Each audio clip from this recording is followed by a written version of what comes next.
okay? Trump inauguration fund, Amazon, $1 million, Meta, $1 million, Google, $1 million, Microsoft, $1 million, Apple, $1 million, OpenAI, $1 million, and the list goes on. This hearing is not about making the internet a safer place for kids. It's about harassing Europeans who are trying to do something. No, it's imperfect, but they're trying something, and we sit here twiddling our thumbs. There has never been a more important time than now to create some basic rules for big tech. Our kids are more important than these billionaires and their shareholders, period. If we truly want to protect our kids, we have to push back on unrestrained corporate power and try to retain some moral clarity in this moment. You know, I spent my August traveling around my state listening to Vermonters tell me what was on their minds, and there was one constant thread, and that was fear and concern for young people, for their safety, for their future. And parents kept asking me, will my kids ever be able to afford a house in this economy? Is it going to be safe for my kid to go to school? And are my kids safe online? Over and over again.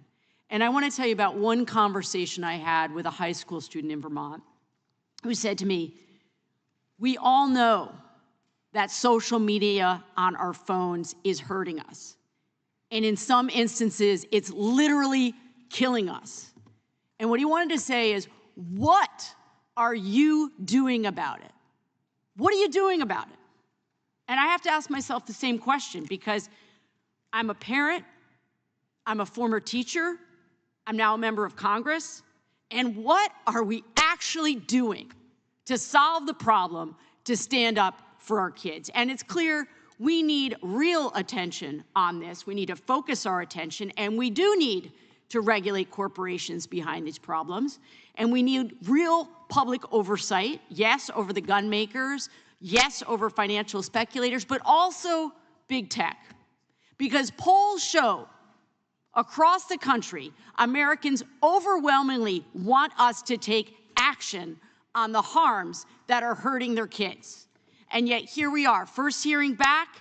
We're not talking about the AI platforms that are leading kids to self-harm. We're not talking about the algorithms profiting off of teens' eating disorders. We're not working together to hold big tech accountable. No, we're here talking about how other countries are being too mean to big tech. It's gross. Professor Kay, thanks for being here. Can you briefly describe how the EU's Digital Services Act regulates social media content for children?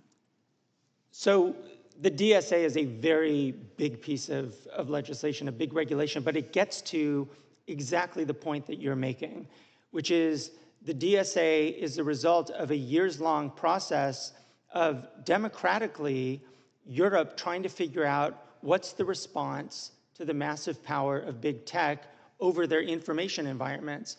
And so to give one example, they provide a mechanism that actually requires those companies that are considered the very largest platforms and search engines to do an assessment of the risk that they cause in the context of illegal content, which could include child sexual abuse material.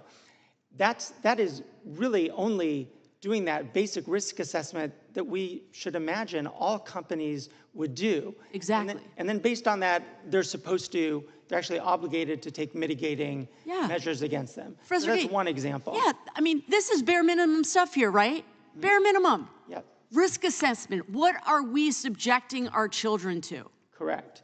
And so in your assessment, does the EU prioritize protecting kids and teens from content related to suicide and self-harm? So the DSA is not content specific, right? It doesn't require any company, for example, to take down any particular kind of content.